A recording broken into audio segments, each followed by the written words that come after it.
Xbox announces their next event for April. At this event, they will showcase the best of what Xbox has to offer from a developer standpoint, all the way from graphics to audio to multiplayer. It is also at this event where we will be getting more detail regarding Minecraft and ray tracing. Welcome everybody and thank you for joining me. So today I want to talk about GameStack Live, the next showcase that Xbox will be having. But the showcase will not be for showing off games, although there is a game showcase on the way, which I will be talking about a little bit later. This event will be for game developers, and it is also at this event where Xbox will showcase to developers what their platform has to offer. Now I am sure based on that I don't need to explain why this event is so important and should be talked about. Developers obviously play a vital and crucial role in game development. It is literally in their name, and Xbox showing what they have to offer not only ensures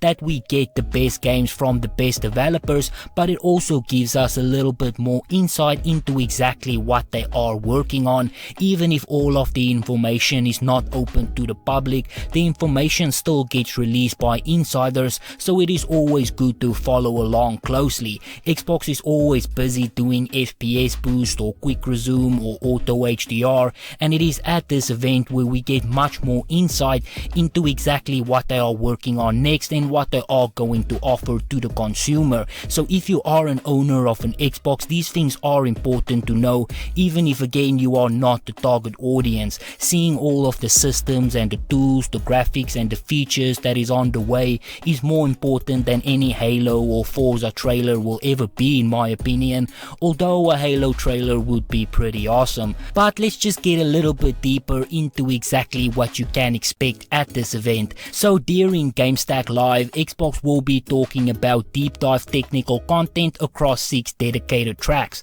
graphics, system and tools, production and publishing, multiplayer, accessibility and inclusion, and audio. They will meet with partners across tools, middleware and audio solutions and more, connect with industry and Microsoft technical experts, join a community event and conversation hosted by Xbox employees group. So if that does not already get you excited, let's just go a little bit deeper into exactly what they will be talking about here, including one of the things that I am very excited to hear about, and that is Minecraft ray tracing, which will be on the agenda. Now I'm not going to go into too much detail here regarding this because I am planning on making a video dedicated to this a little bit later in the week, but I will just quickly touch on it here. So presented by Nvidia as part of the agenda, they will be talking about ray tracing. The talk will be aimed at graphic engineers that have little to no experience with ray tracing. This serves as a gentle introduction into many topics, including what is ray tracing,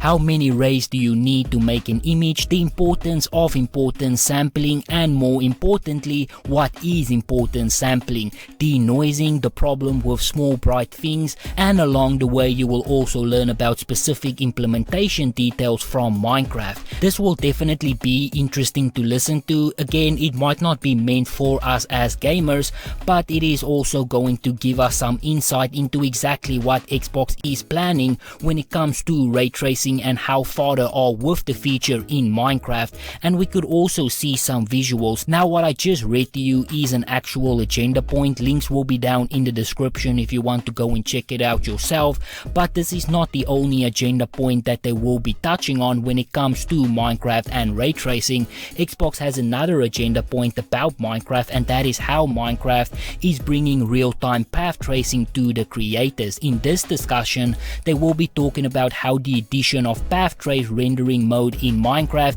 inspires the creative team. They will do a brief review of the original Minecraft and the pixel art route. They will also reflect on the game's unique look and how players and creators can tell the new different stories in path trace Minecraft. Then they will also discuss how the new rendering option is made available to create the community via their texture and system pack, and they will also show some results and speak on the authentic benefits of challenges in this new tech. So again, they say that they will show off some results, so I think we might be able to see some sort of demo here. Now us as consumers will probably have to rely on insiders to see these type of demos because the event will be kept to a minimum minimum, but this type of information always get leaked and shared, so I do look forward to seeing exactly how this one will play out and exactly what type of information they will be sharing during this event.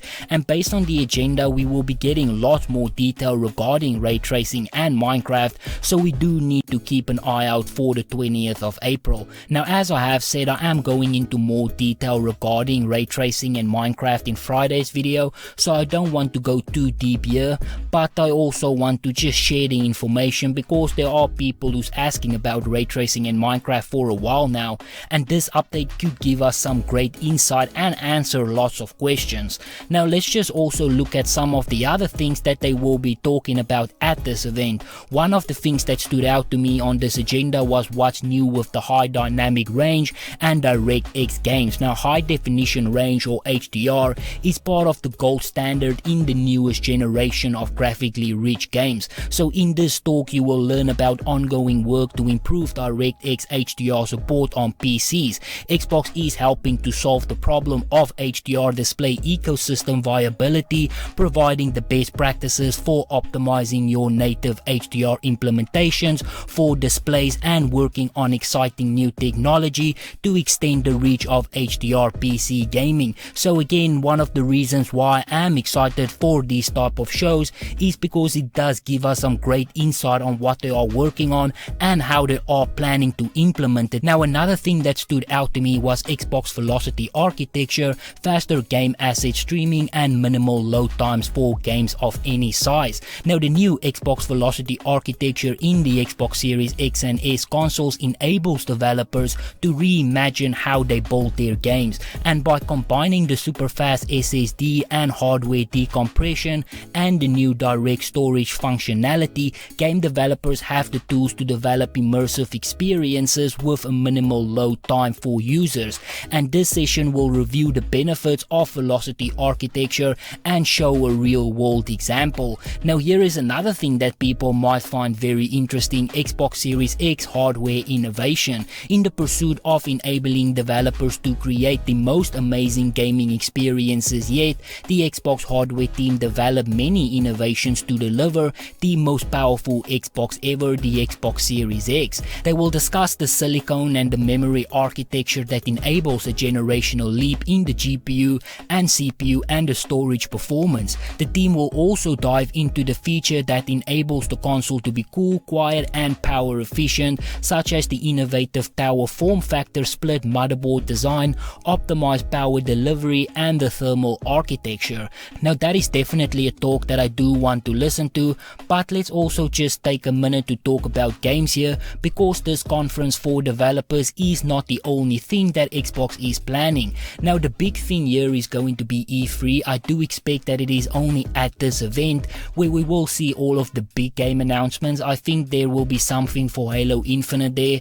I also think that the star of the show is probably going to be Starfield. So until June comes around, I don't think we are going to get too many major game announcements, but we are now starting to hear some rumors of a potential game show that might be happening in April. Now, I heard this from Brad Sam's YouTube channel while I was doing research for this video. For those who don't know, he is a very trusted insider. I will link to his channel down in the description, and he talks about a what's next in gaming showcase that could be happening in April. Now, I'm not going to use him as a source here, that would be irresponsible as nothing has been confirmed yet, but I would like to talk about it. So as I've said, one of the events is called GameStack and that has already been confirmed, but there is a second event that is possibly being planned for April as well, and that is called What's Next for Gaming. Now, it is unclear exactly when we will be seeing this event, or even if we will be seeing this event. Again, I will link to Brad's channel in the description and you can go listen to him explain